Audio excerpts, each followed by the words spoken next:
بشر تو ہے مگر کیسا بشر ہے کہ لعاب دہن کھاری کنویں میں ڈالے تو میٹھا ہو جائے.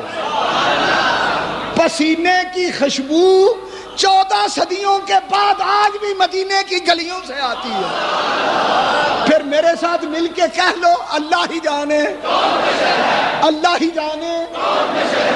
جس جا بھی تیرے قرب کے آثار ملے ہیں، معمور تجلی در و دیوار ملے ہیں، اللہ ہی جانے، اللہ ہی جانے.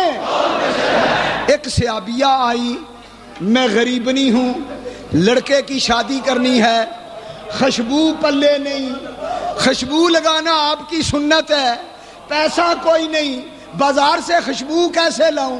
فرمایا کوئی شیشی ہے؟ کہا یہ شیشی خالی میرے پاس ہے. فرمایا آگے لا. گرمی کا موسم تھا، ماتھے پہ پسینے کے چند قطرے تھے، حضور نے پسینے کے چند قطرے لے کے شیشی میں ڈالے. فرمایا تو بھی لگا، تیرا لڑکا بھی لگائے، قیامت تک تیری نسلوں سے خوشبو چلی جائے، مجھے اللہ کا نبی نہ کہنا. ہاں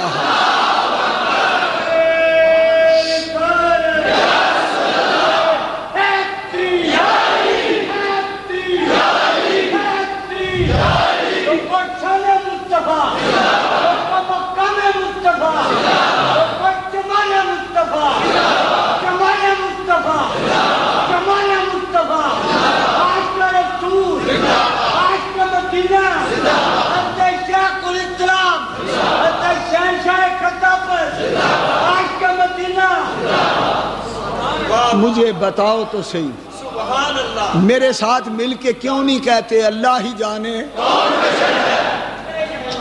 ام المومنین حضرت عائشہ صدیقہ رضی اللہ تعالی عنہا فرماتی ہیں کہ ایک دن میں جان بوجھ کر اس مقام پر چلی گئی جہاں حضور قضائے حاجت فرماتے تھے. جس زمین پر حضور نے قضائے حاجت فرمائی، میں اس جگہ گئی تو وہاں سے سوائے کستوری کی خوشبو کے اور کچھ نہ سونگا. اللہ ہی جانے، اللہ ہی جانے. حضور علیہ الصلوۃ والسلام کا پیشاب مبارک، بول مبارک ام ایمن صحابیہ نے پی لیا. حضور نے فرمایا جاؤ محفوظ مقام پہ ڈال آؤ. باہر گئی، پیالہ لکڑی کا تھا، پیالہ لے کر باہر گئی کہ حضور نے فرمایا محفوظ جگہ پہ ڈالو. تو اب محفوظ تو میرا پیٹ ہی ہو سکتا ہے. پی گئی ام ایمن رضی اللہ عنہا، حضور کا بول مبارک پی گئی پیالہ. پی کے واپس آئی، حضور نے فرمایا ڈال آئی ہو؟ کہا پی آئی ہوں. فرمایا جا اب تیرے پیٹ کی سب بیماریاں ختم ہو گئی. اللہ ہی جانے، اللہ ہی جانے. یہ بدبخت لوگ جو میرے نبی کو اپنی مثل بشر کہتے پھرتے ہیں، یہ قریب سے گزر جائیں تو ان کے پسینے کی بدبو سے قے آتی ہے. ان کے پسینے کی بدبو سے قے آتی ہے. ان کے منہ سے اتنی بدبو آتی ہے کہ الامان والحفیظ.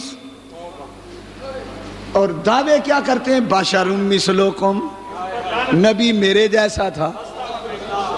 ظالموں، بدبختوں، کمینوں، تم لباس بشری دیکھ کر یہ شوق رکھتے ہو کہ نبی کو اپنی مثل کہہ دیں. بدبختوں، ابو جہل کو اپنی مثل کہہ لو. نہیں سمجھے میری بات؟ ابو جہل کو کہہ لیا کرو ابو جہل ہماری مثل، ہم ابو جہل کی مثل. وہ بھی تو لباس بشری میں تھا. تمہیں یہ شوق کیوں چڑھا ہوا ہے؟ نبی کی مثل بنتے ہو.